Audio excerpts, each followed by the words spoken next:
में जो बायोलॉजी विषय है उसकी प्रैक्टिस सीरीज़ तैयार की है। जैसे कि आप जानते हैं कि बायोलॉजी के सिलेबस में कुल 10 इकाइयाँ हैं और प्रत्येक इकाई में से मैंने 10-10 प्रश्न जो है वो छाँट कर और उनके सॉल्यूशन के साथ उनके जो है वीडियो बनाए हैं। तो इस वीडियो में हम देखेंगे कि जो पहली जो इकाई है उसके 10 इम्पॉर्टेंट प्रश्न कौन कौन से हैं और क्या हैं उनके हल।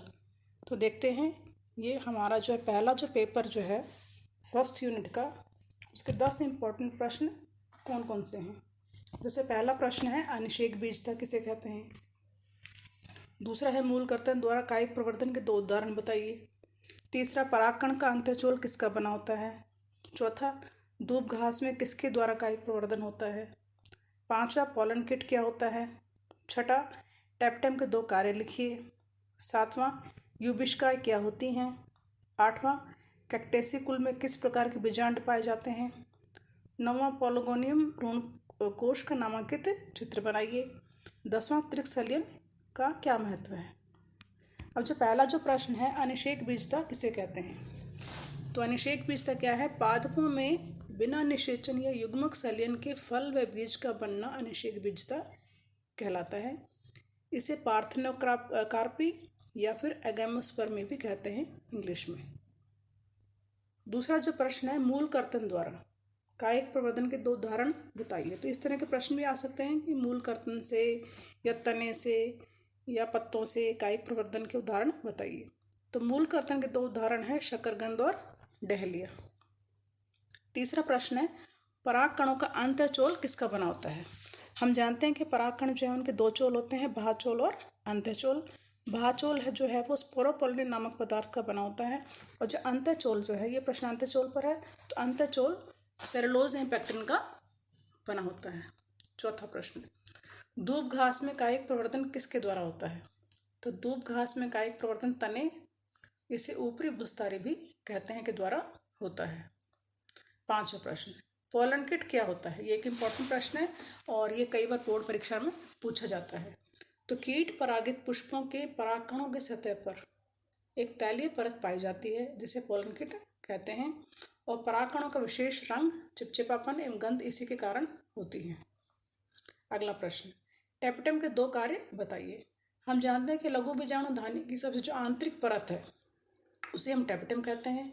ये बहुत इंपॉर्टेंट परत है और इसका कार्य जो है वो है परागकणों का पोषण। ये परागकणों का पोषण करती है तथा परागकणों के बाह्यचोल पर स्पोरोपोलिन नामक पदार्थ का जमाव भी करती है। तो ये इसके 2 महत्वपूर्ण कार्य हैं। ये बहुत इंपॉर्टेंट प्रश्न है बोर्ड के हिसाब से। अगला प्रश्न है यूबिश्काएं क्या होती हैं। तो यूबिश्काएं या टैप्टम कोशिकाओं में पाई जाने वाली सूक्ष्म गोलाकार संरचनाएं हैं जो परागकणों के बाह्यचोल निर्माण में सहायक हैं। 8वां प्रश्न कैक्टेसी कुल में किस प्रकार के बीजांड पाए जाते हैं। तो आपने अपने पाठ्यपुस्तक में कई प्रकार के बीजांड पढ़े हैं। उसमें जो प्रत्येक बीजांड है वो सबसे कॉमन है, जो 82% पौधों में पाया जाता है। और जो कैक्टेसी कुल है उसमें कुंडलित बीजांड पाया जाता है। जो और भी जो प्रकार के बीजांड है उनके उदाहरण जो है आपको याद करने हैं। पोलोगोनियम भ्रूणकोश का नामांकित चित्र बनाइए, जिसे रज्जु बीजांड भी कहते हैं और इसके जो है एकदम सीधा होता है। ऊपर की तरफ अंड समुच्चय, बीच में द्वितीय केंद्रक और नीचे की तरफ जो निभाग की तरफ है प्रतिमुखी कोशिकाएं। 10वां प्रश्न त्रिकसलियन का क्या महत्व है। तो त्रिकसलियन जो है पादपों में पाया जाता है निषेचन के समय। त्रिकसलियन द्वारा प्राथमिक भ्रूणपोष केंद्रक का निर्माण होता है जो भ्रूणपोष का निर्माण करता है। मतलब प्राथमिक भ्रूणपोष केंद्रक आगे चल के भ्रूणपोष बनाता है और ये भ्रूणपोष भ्रूण के पोषण के लिए आवश्यक है। तो ये हो गए हमारे 10 इम्पोर्टेंट प्रश्न। अब जो सेकंड इकाई है उसके अगर हम प्रश्न अगर देखें इम्पोर्टेंट प्रश्न, तो सेकंड इकाई के इम्पोर्टेंट प्रश्न केशिका जल क्या है, बिंदुस्राव किसे कहते हैं, पानी में रखने पर किशमिश के फूलने का कारण क्या है, पादप नाइट्रोजन का अवशोषण किस रूप में करते हैं, मृदा में किस तत्व की कमी के कारण जो मटर का मार्श स्पॉट रोग होता है, कोएंजाइम किसे कहते हैं, उदाहरण दीजिए। हाइड्रोपोनिक्स क्या है, रंध्र उपकरण का नामांकित चित्र बनाइए। मूलदाब क्या है, अतिपराश्रय तथा अल्पपराश्रय विलयन में विभेद कीजिए। तो इस तरह से ये मैंने सेकंड जो इकाई है उसके इम्पोर्टेंट प्रश्न छांटे हैं। तो इनके हल जो है आप ढूंढिए और इसके सॉल्यूशन देखेंगे हम नेक्स्ट वीडियो में।